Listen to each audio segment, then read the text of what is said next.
Hello. Hello Shekhar, బయలుదేరావా? Half an అవర్లో ఇంటి దగ్గర ఉంటా సుచిత్ర. సరేనా? సరే బాయ్. Okay bye.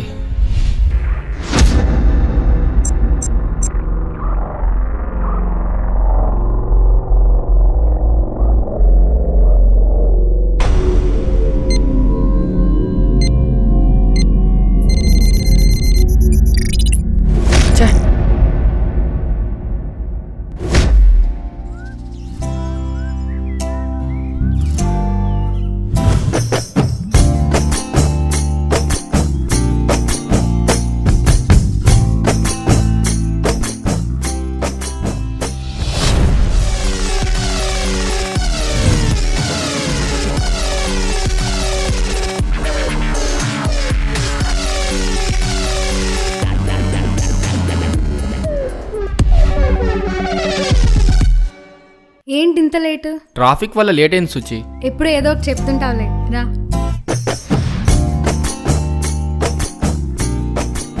డాడీ, తను వచ్చాడు. నమస్తే అంకుల్. కూర్చో. మా అమ్మాయి సుచిత్ర మీకెలా పరిచయం? వాళ్ళ ఫ్రెండ్ ఇల్లు మా ఇంటి పక్కనే. తను ప్రతిరోజు వచ్చేది. అలా తనని చూసేవాడిని అంకుల్. ఫస్ట్ మా అమ్మాయే నిన్ను పరిచయం చేసుకుందా? లేదంకుల్, అనుకోకుండా ఒకరోజు ఎగ్జిబిషన్లో కలిసాం. అక్కడ మాకెవరో తెలిసిన వాళ్ళు లేరు. తనకు నేను, నాకు తను. అలా క్లోజ్ అయ్యాం. తర్వాత నా మనసులో ఉన్న మాట చెప్పేశాను అంకుల్. Okay, love చెప్పేశావు. మా అమ్మాయిని మేము ఎంత బాగా చూసుకుంటున్నామో అంత బాగా చూసుకోగలవా? ఒక మంచి ఇల్లు తీసి ఆ ఇంట్లో ఆమెకి ఏ ఇబ్బంది లేకుండా నువ్వు పోషించగలవా? ఫైనల్గా ఏం చెప్దాం అనుకున్నారు అంకుల్? నువ్వు నాకు నచ్చలేదు. డాడీ, ఆగు సుచిత్ర. సార్, మిమ్మల్ని ఒకటి అడగచ్చా? మ్మ్. చిన్నప్పుడు మీ నాన్నగారు ఏం చేసేవారు సార్? వ్యవసాయం. మరి మీ మాయగారు? వ్యాపారం. మీ నాన్నగారి కన్నా మీ మాయగారిది పెద్ద స్థాయి కదా సార్. మరి వాళ్ళ కూతుర్ని ఎలా ఇచ్చారు మీకు? మా రెండు కుటుంబాలు ఒకరికొకరు తెలిసిన వాళ్ళం, మొదటి నుంచి పరిచయం ఉన్నవాళ్ళం. ఆ నమ్మకంతో నాకు అమ్మాయిని ఇచ్చారు. ఏమన్నారు సార్? మరోసారి చెప్పండి. నమ్మకంతో. అదే సార్, నాకు కూడా తను చూడగానే మనస్ఫూర్తిగా నమ్మకం కలిగింది. లైఫ్ లాంగ్ తనతో నేను ఉంటానని. మీకు కూడా నా మీద నమ్మకం కలిగినంత వరకు నేను తనని కలవను సార్.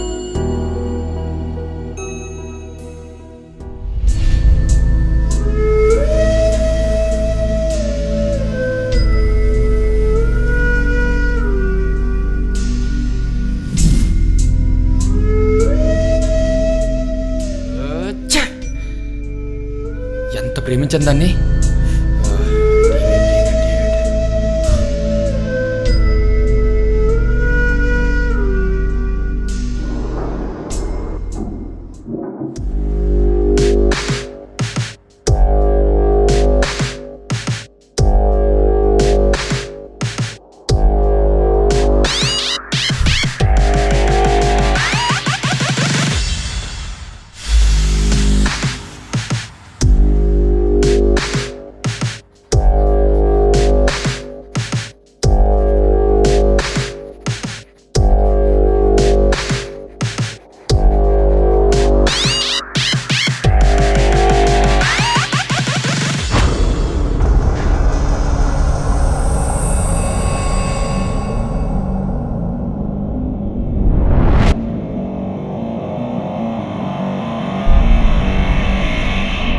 దీని ఫోటో వచ్చింది.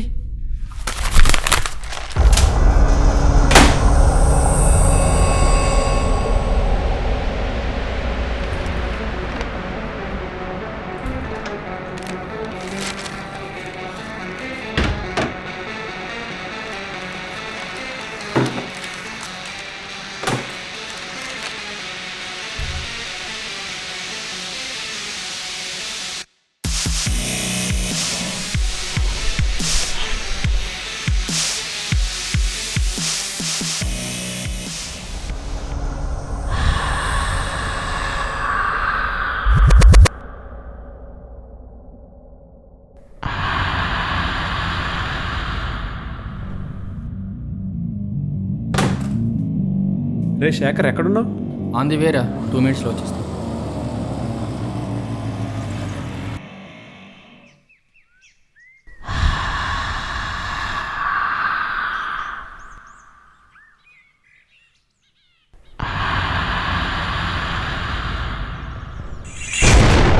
నా కళ్ళ కనిపించే ఇల్లు నాకెదురుగా, ఇది నిజమా కళ?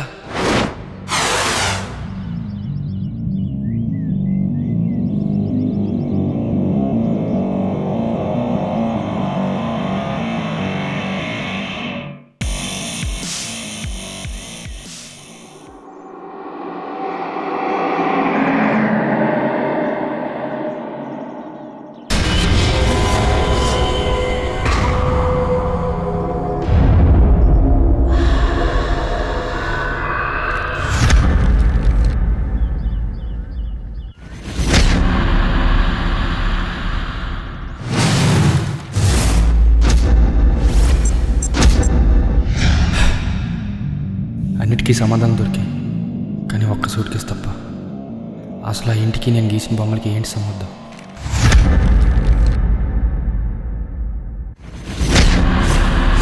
Numbers, yes, I got the clue.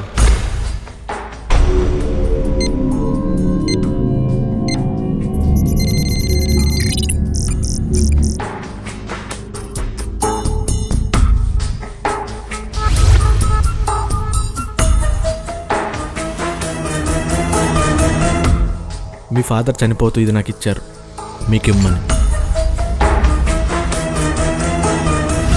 నాకంటూ ఈ భూమి మీద మా నాన్నగారు మిగిల్చిన చివరి ఆధారం ఇదే.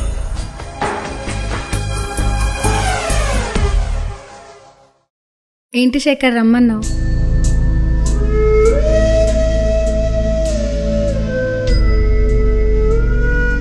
సుచిత్ర నాతో లైఫ్ లాంగ్ హ్యాపీగా ఉంటుందని నమ్మకం ఉంది, కానీ మా నాన్నగారు ఇచ్చిన ఈ ప్రాపర్టీ నాతో లైఫ్ లాంగ్ ఉంటుందని నమ్మకం లేదు సార్.